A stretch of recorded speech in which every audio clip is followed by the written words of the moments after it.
Welcome बच्चों, अपने YouTube channel Hindi बोधशिला पर आप सभी का स्वागत है। मेरे बच्चों, कल हम लोग समास का उदाहरण देखे थे। समास क्या है, कैसे है, कितने प्रकार का है, पद के आधार पर कितना था, अर्थबोधता के आधार पर समास के कुल कितने भेद थे, इस पर हम लोगों ने चर्चा किया। समास का मतलब क्या था, समास का भाव क्या था, समास का शाब्दिक अर्थ क्या था, इस सब पर हम लोग चर्चा किए। और समास हमारी भाषा के लिए कितना आवश्यक, अनिवार्य या उपयोगी है, हम लोग इस पर भी चर्चा कर लिए थे। तो उसमें हम लोगों ने देखा था कि जब हम समास के भेद पर आए थे तो समास का भेद दो आधारों पर किया गया था, पद प्रधानता के आधार पर और अर्थबोधता के आधार पर या अर्थगम्यता के आधार पर। तो पद प्रधानता के आधार पर हम लोगों ने देखा था तो समास हम लोगों को चार मिले थे। जो पद प्रधानता था उस पर हम लोगों को चार समास मिले थे, और जो अर्थ या बोध प्रधानता थी या बोधगम्यता थी या अर्थ प्रधानता थी,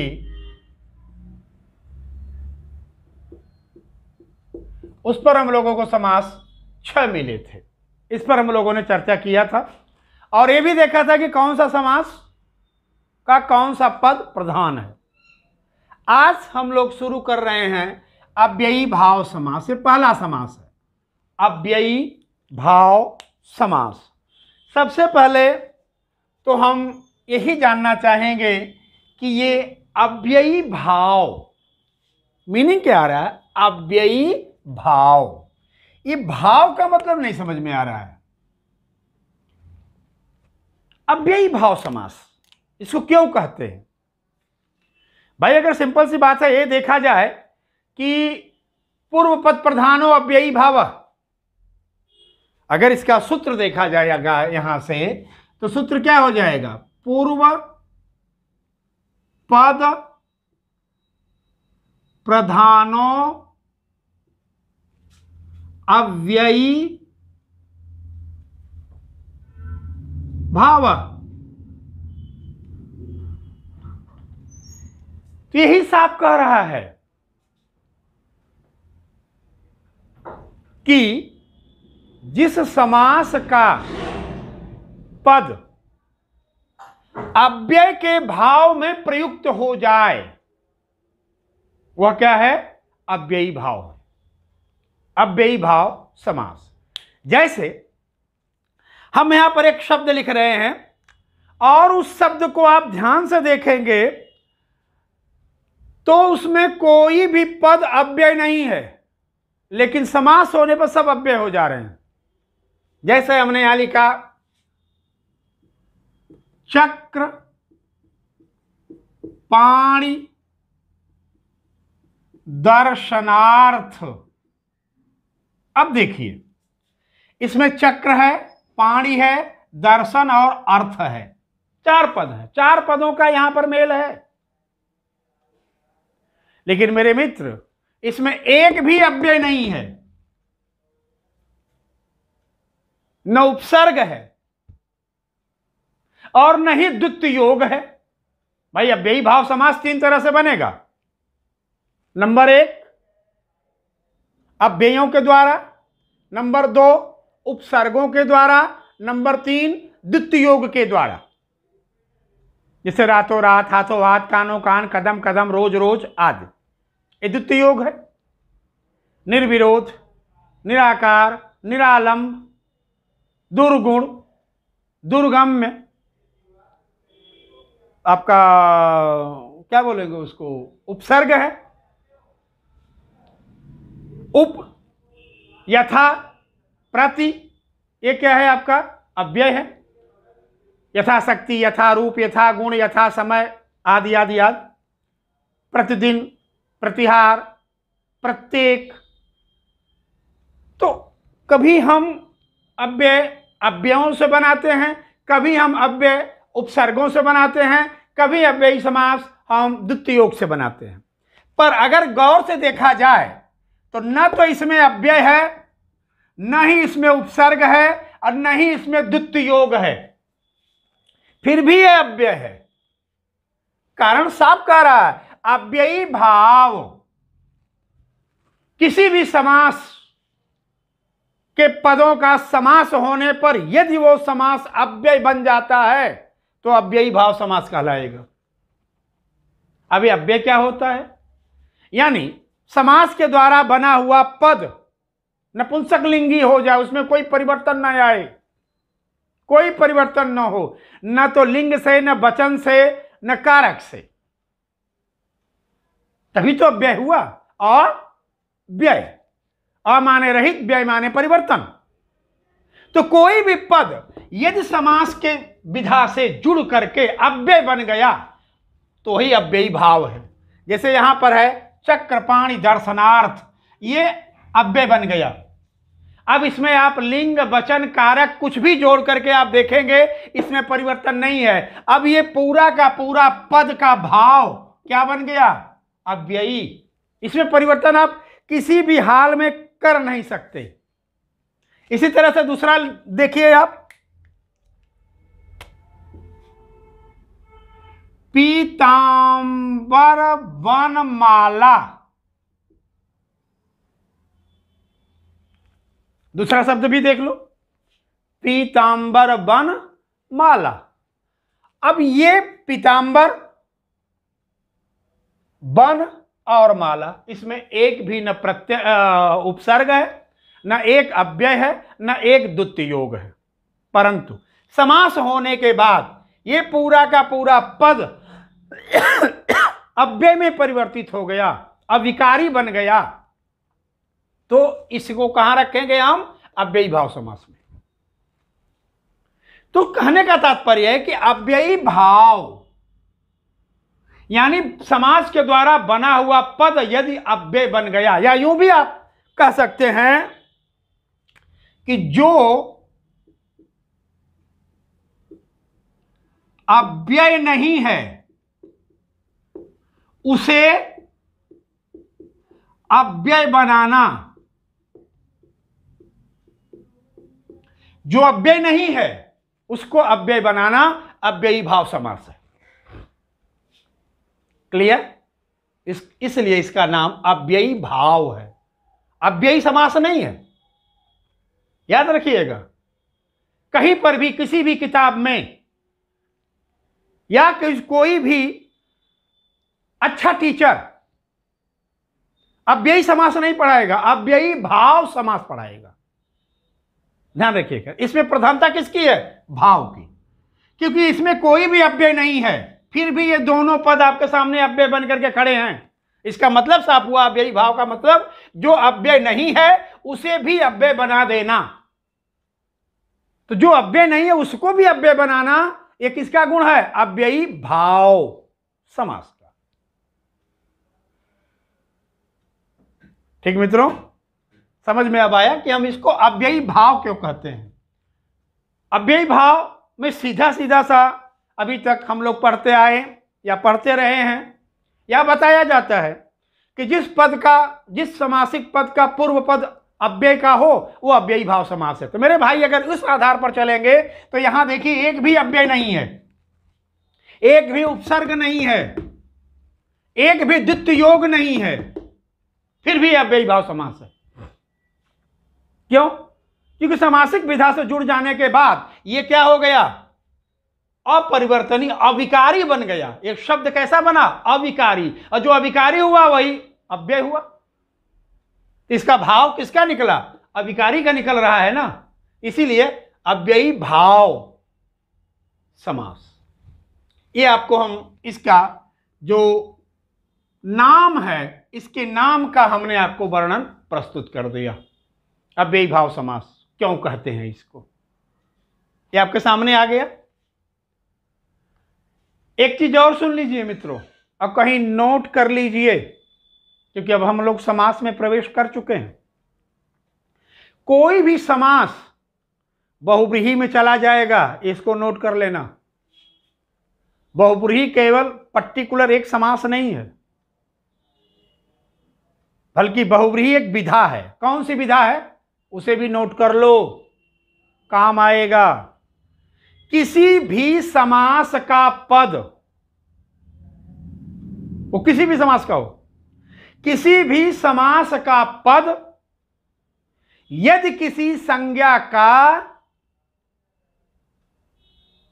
उपाधि, पर्यायवाची, मानक या लक्षण बन जाते हैं। अगर आप इतना लंबा ना लिख पाए तो छोटा सा लिख दो, किसी भी समास का शब्द यदि किसी संज्ञा का पर्यायवाची बन जाता है तो अपने समास से निकलकर बहुब्रीहि बन जाता है। वो कोई भी समास हो, A to Z, हर समास में कोई न कोई ऐसा पद आ जाता है जो किसी अन्य संज्ञा का पर्यायवाची होता है, और वही पर्यायवाची बहुब्रीहि कहलाता है। इसमें भी आपको मिलेंगे, कुछ आगे बढ़ेंगे हम लोग तो इसमें भी मिलेंगे।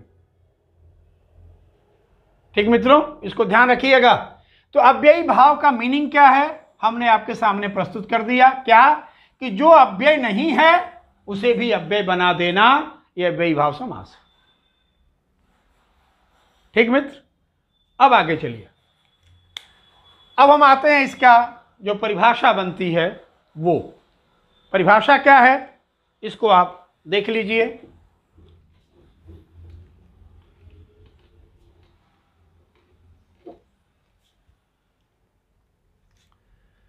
जिस समास में समास होने पर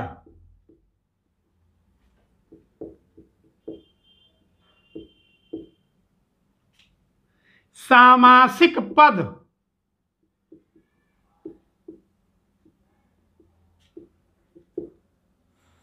अव्यय बन जाए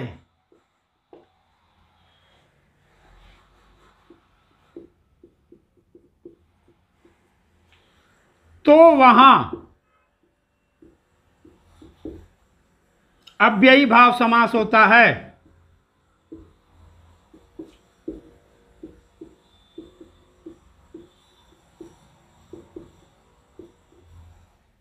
देख लो मित्र, यहां हमने वो नहीं लिखा कि जिस समास के पूर्व पद में अव्यय आए वो अव्ययी भाव समास होगा, क्योंकि अव्ययी भाव समास में बहुत सारे ऐसे शब्द हैं जो पूर्व पद में अव्यय नहीं देते।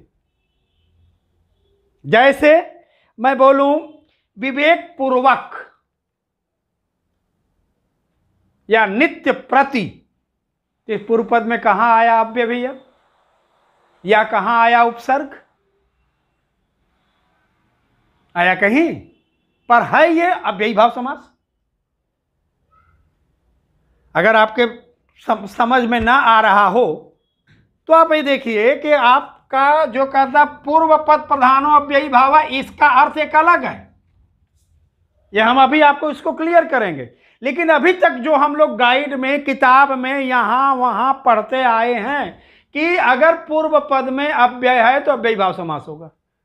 मेरे भाई कथनानुसार में बताइए कौन सा पूर्व पद में अव्यय है? कथनानुसार को भी छोड़ दो, अगर मैं आपसे कहूं कि कुशलता पूर्वक, इसमें कौन सा अव्यय है? पूर्व पद में कोई अव्यय है? तो परिभाषा क्यों लिख रहे हैं आप बार बार?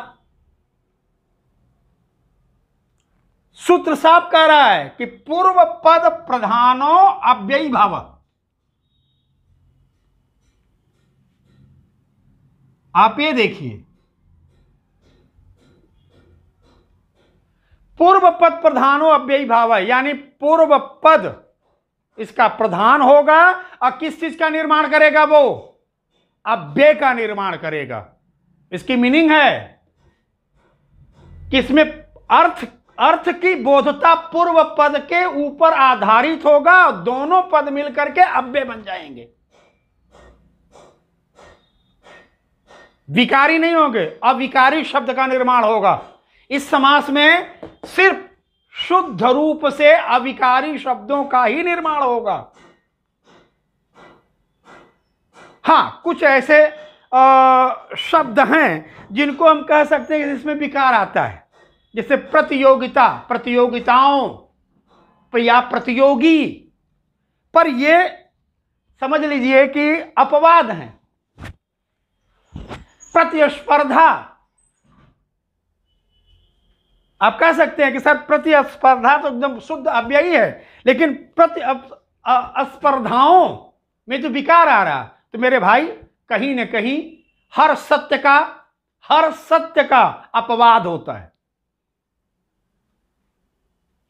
ठीक है, इसको ध्यान रखिएगा, हर सत्य का अपवाद होता है। तो दो चार शब्द ऐसे हैं जिनमें परिवर्तन होता है। ठीक है, तो अब यहां पर क्लियर हुआ अव्ययी भाव समास क्या है। वह जो किसी भी पद को जोड़ करके अव्यय बना दे, इसीलिए पूर्व पद प्रधान। अर्थ में किसकी प्रधानता होगी? अर्थ में हमेशा पूर्व पद की प्रधानता होगी। जैसे हमने यहां लिखा नित्य प्रति, ठीक है। यहां हमने लिखा रोज,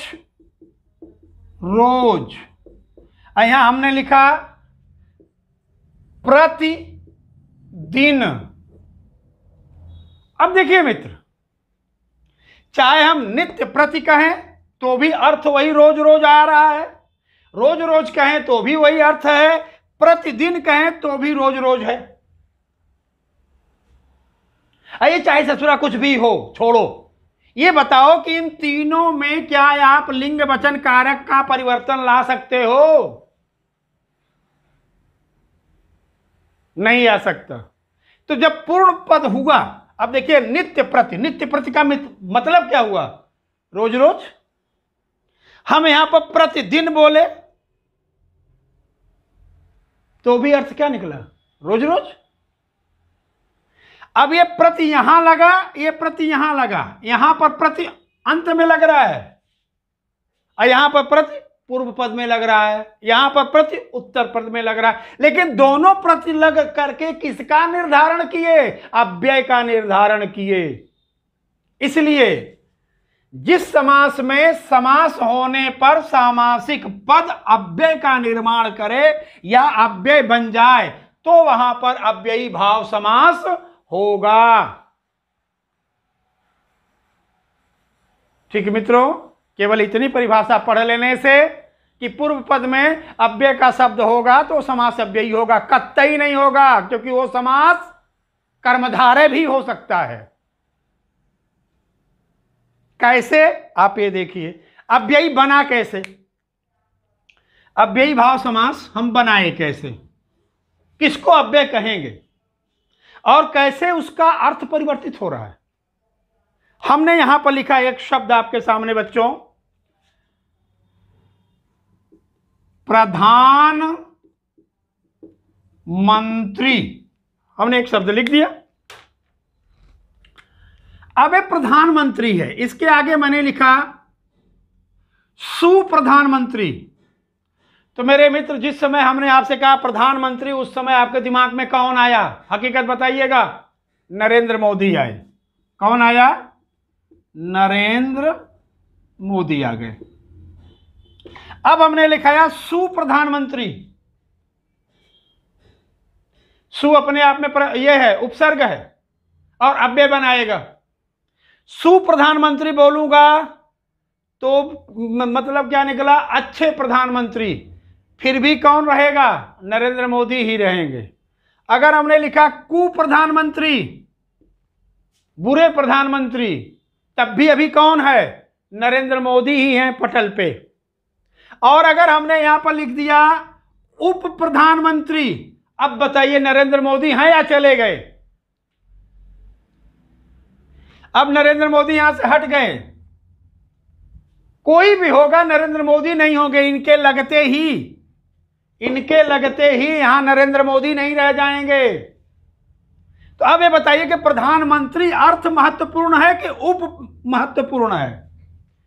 ये नरेंद्र मोदी जी किससे हटे? प्रधानमंत्री से हटे कि कु से हटे कि सु से हटे कि उप से हटे? उप से हटे, क्योंकि उप प्रधानमंत्री कहते ही यहां पर व्यक्ति का नाम बदल करके कोई और आ जाएगा, चाहे जो आए, नरेंद्र मोदी नहीं आएंगे। तो जब हमारा पूर्व पद अपने अर्थ की प्रधानता रखते हुए, अर्थ की प्रधानता क्या है? अविकारी बना देना। अर्थ की प्रधानता क्या है? अविकारी बना देना। वह समास कर लेने के बाद पूरे के पूरे पद को अविकारी बना देगा, विकारी शब्द नहीं रह जाएगा, वह अविकारी हो जाएगा। यही उसकी प्रधानता है। अब यहां पर देखिए नरेंद्र मोदी हट गए, क्योंकि प्रधानमंत्री उतना महत्वपूर्ण नहीं है जितना कि उप था। अब सवाल आता है यहीं पे कि यदि हम सिर्फ इतना ही पढ़ें कि पूर्व पद में अव्यय आने के बाद वो अव्ययी भाव समास होगा, तो मेरे मित्रों सु और कु ये भी अव्यय ही है। तो क्या इससे अव्ययी भाव समास बना? नहीं। इससे क्या बन गया? कर्मधारय। विशेषण विशेष से कर्मधारय, इन दोनों को लगते ही कर्मधारय बना था, क्योंकि सु प्रधानमंत्री अच्छे प्रधानमंत्री, कु प्रधानमंत्री बुरे प्रधानमंत्री, यानी प्रधानमंत्री की ये दोनों ही विशेषता बता रहे हैं। तो नियम क्या कह रहा है? विशेषण विशेष से कर्मधारय। जब एक पद दूसरे पद की विशेषता बताएगा तो क्या हो जाएगा? कर्मधारय हो जाएगा। यहां पर वही सिस्टम लागू हो रहा है। अतः इनको लगाएंगे हम तो क्या हो जाएगा? कर्मधारय। लेकिन उप लगा दिए तो इनका अर्थ बदल दिया, कोई और आ गया, इसलिए ये क्या है? अव्यय हैं।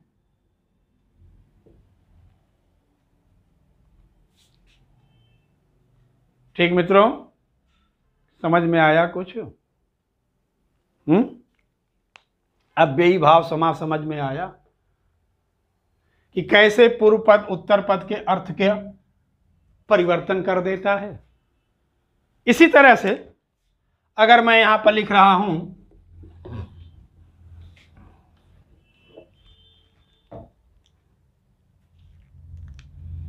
हमने यहां लिखा धन, उत्तर पद आ गया धन। इसका अपना मीनिंग है। अब इनके मीनिंग को देखो। यदि हम यहां पर लिख रहे हैं सुधन, ये क्या हो जाएंगे? सुधन। सुधन मतलब अच्छा धन। ठीक।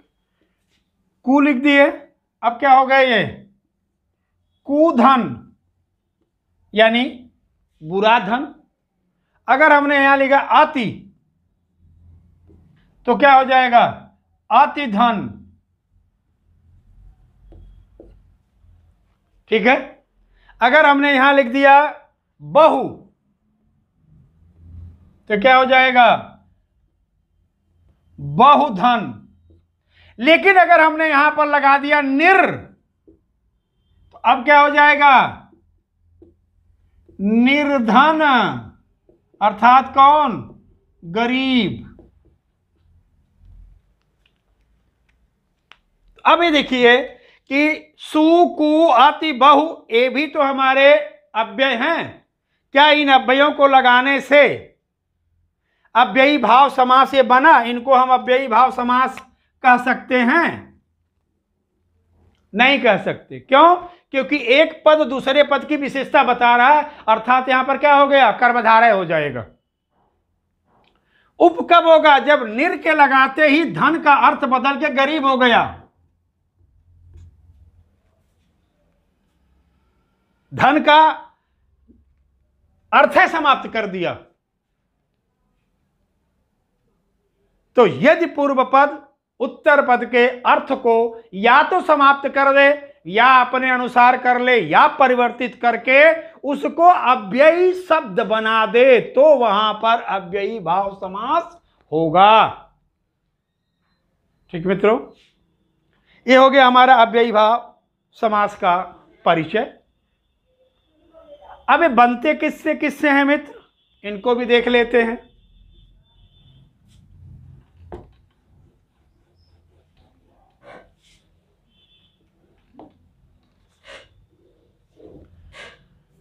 अव्यय हमेशा याद रखिएगा, अव्ययी भाव समास में दो विधाएं चलती हैं। अव्ययी भाव समास में दो विधाएं होती हैं।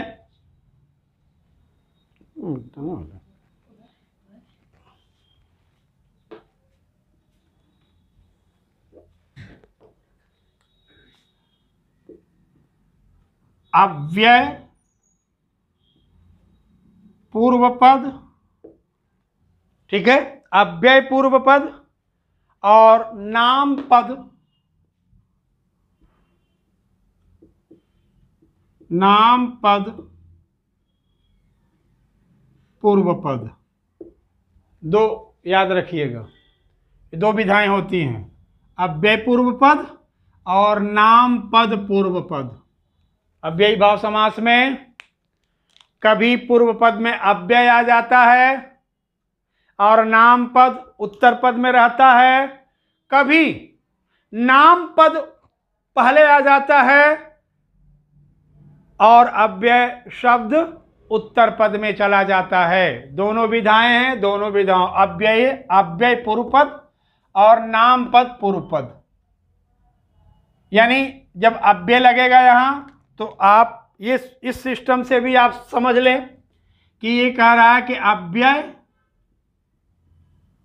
प्लस नाम, यहां क्या हो जाएगा, नाम प्लस अव्यय। अब जब हम इसको देखते हैं तो जो किताबों में छपी हुई परिभाषा है कि पूर्व पद में अव्यय का अव्यय के शब्द होंगे तो अव्ययी भाव समास होगा, इसमें तो नहीं होगा यार, यहां तो नाम होगा पहले। इसलिए हमेशा याद रखिएगा कि पूर्व पद में चाहे जो हो, नाम हो चाहे अव्यय हो, अगर समास होने पर पूरा पद अव्यय बन गया तो अव्ययी भाव समास है। ठीक है मित्रों, अब यहां पर देखना एक चीज और है दोस्तों कि ये जो अव्यय पूर्व पद है, ये अव्यय पूर्व पद भी तीन तरह से बनेंगे।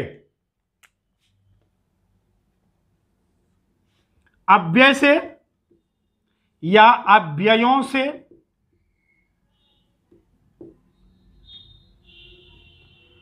उपसर्गों से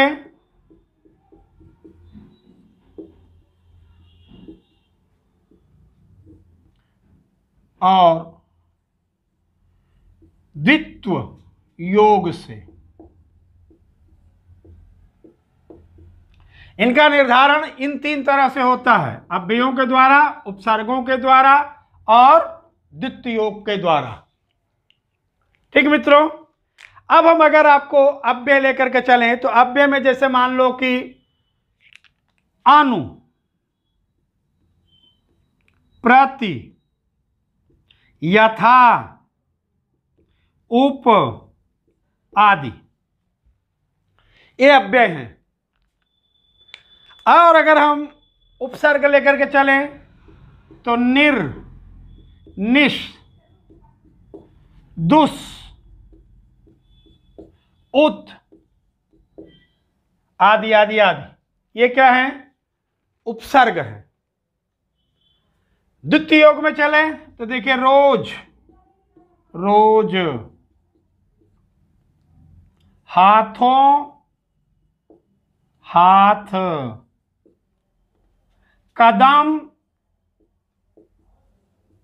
कदम, बातों, बात, बातों बात। यहां देखिए द्वितीय योग है। अब जैसे अनु, अनुकरण, अनुसार, अनुरूप, अनुमोदन, अन्वय होगा कि नहीं, क्योंकि अनु प्लस अय है, अन्वय, ये सारे के सारे क्या हो जाएंगे? अव्यय से बने हुए अव्ययी भाव समास। उसी तरह से प्रति, प्रतिकार, प्रतिदिन, प्रत्याशा, प्रति से जितने भी बनेंगे, यथाशक्ति, यथास्थान, यथारूप, यथा गुण, यथा से बनेंगे, उप प्रधानमंत्री, उपाचार्य, उपनगर, उपयोग, तमाम इससे बन जाएंगे। तो जब पूर्व पद में आगे अव्यय दिखे तो अव्यय से बना हुआ अव्यय पूर्व पद अव्ययी भाव समास होगा। अब आइए उपसर्ग। निर, जैसे निर्योग, निराधार, निरालंब, निर्गुण, निराशा, निस्वार्थ, निष्पादन, दुस या दुर, दुस या दुर दोनों होगा, दुर्योग, दुराचार, दुर्गम, दुर्लभ, दुर्गामी, दुर्योग, आप इनसे बना लीजिए तमाम। यानी यदि पूर्व पद में उपसर्ग है तो भी वह अव्ययी भाव समास बनाएगा। अब आइए द्वितीय योग में। रोज रोज, हाथों हाथ, कला कला, कदम कदम, आंखों आंख, कानों कान, ये सारे के सारे जहां द्वितीय योग, एक ही शब्द का दो बार प्रयोग कर दिया जाएगा तो वो भी अव्यय बनता है। ये भी पद क्या हो जाएगा? अव्यय हो जाएंगे। तो इस तरह से हम अव्ययी भाव समास का निर्धारण कर लेते हैं। दूसरा क्या होता है कि जब नाम पद आगे आए, नाम पद में जैसे मैं बोला था आपसे, कथनानुसार। अब देखिए कथनानुसार में आप देखेंगे तो पहले क्या है? कथन है।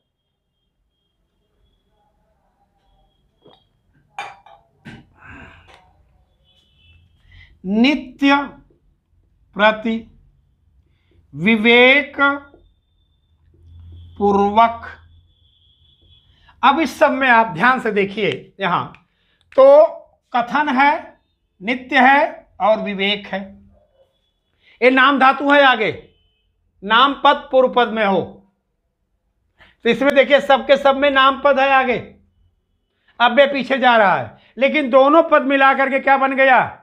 अव्ययी भाव समास। ठीक मित्रों, अब शब्दों का संग्रह करना ये आपका काम है बाबू। हम आपको रास्ता दे रहे हैं, संग्रह करने का तरीका दे रहे हैं, और मैं दावा कर रहा हूं कि यदि मेरे बच्चों इसको ध्यान से आपने सुन लिया और देख लिया तो अव्ययी भाव समास आपकी मुट्ठी में होगा। ये भी बता दे रहा हूं, हालांकि घमंड नहीं कर रहा हूं बाबू, पर स्पष्ट रूप से बता दे रहा हूं कि मैं जो पढ़ा दिया हूं वो किसी किताब में नहीं है। हम तो बहुत छोटे से चैनल चला रहे हैं, जो बड़े से बड़े चैनल, बड़ी से बड़ी संस्था लेकर के बैठे हैं, जो 5800 6-6 हजार रुपया घंटा पेमेंट करते हैं। मैं उन संस्थाओं का भी दावा करता हूं कि जो मैं पढ़ा देता हूं वो नहीं मिलेगा। और आप लोगों से आग्रह है, अगर मेरे पढ़ाए हुए पर आपको इस टक्कर का कोई मिल जाए तो प्लीज हमें जरूर भेज देना, मैं उसे देखूंगा। जितना मटेरियल, जितने कॉन्सेप्ट्स और उस कॉन्सेप्ट को समझाने के जितने तरीके हम आपको यहां दे रहे हैं वो किसी किताब में नहीं मिलेगा बाबू। हाँ, ये सवाल अलग है कि मैं फ्री में दे रहा हूं, इसलिए हो सकता है मूल्यहीन हो, लेकिन आप पढ़ेंगे, देखेंगे। हकीकत में अगर आप समास पढ़ रहे होंगे या 2, 4, 10 चैनल को देख रहे होंगे, आप महसूस कर सकते हैं कि नहीं, मटेरियल कहाँ है, कंसेप्ट कहाँ है। जो मैं दे रहा हूं बाबू किताबों में नहीं, इसलिए प्लीज गंभीरता के साथ इनको पढ़िएगा। क्यों? क्योंकि मैं मातृभाषा का सेवक हूं और मेरा उद्देश्य है आपकी सफलता। मैं व्यापार नहीं कर रहा हूं। कहते ना जननी जन्मभूमि से स्वर्गादपि गरीयसी। जननी और जन्मभूमि स्वर्ग से भी बड़ी है। तो जननी में 5 जननियां होती हैं, इसलिए मातृभाषा भी हमारी एक जननी है। मैं उसकी सेवा कर रहा हूं और उद्देश्य आपकी सफलता हेतु। मेरे बाबू इसको हल्के में मत लीजिएगा। जो पढ़ा रहा हूं किताबों में नहीं होगा, अगर मिल जाएगा तो बता देना। और कोई कंसेप्ट कहीं पर आपको डाउट पैदा नहीं होने देगा। अगर आप इससे पढ़ रहे हैं तो कतई डाउट पैदा नहीं होने देगा। मेरे मित्रों, इसको ध्यान में रखिएगा। हाँ, एक आग्रह हम आपसे फिर करेंगे कि यदि आपको वीडियो अच्छी लग रही है, उपयोगी लग रही है, छात्रों का इसमें हित दिख रहा है, तो मातृभाषा की सेवार्थ या अपने साथी मित्रों के उपयोग हेतु या अपनी नैतिक जिम्मेदारी बस इसका शेयर करना मत भूलिएगा, लाइक करना मत भूलिएगा, और सब्सक्राइब अगर नहीं किए हैं तो कर लीजिए ताकि हर नया वीडियो आप तक पहुंच सके। मेरे बच्चों, जयतु मातृभूमि। इसी के साथ मैं आज का क्लास समाप्त करता हूं।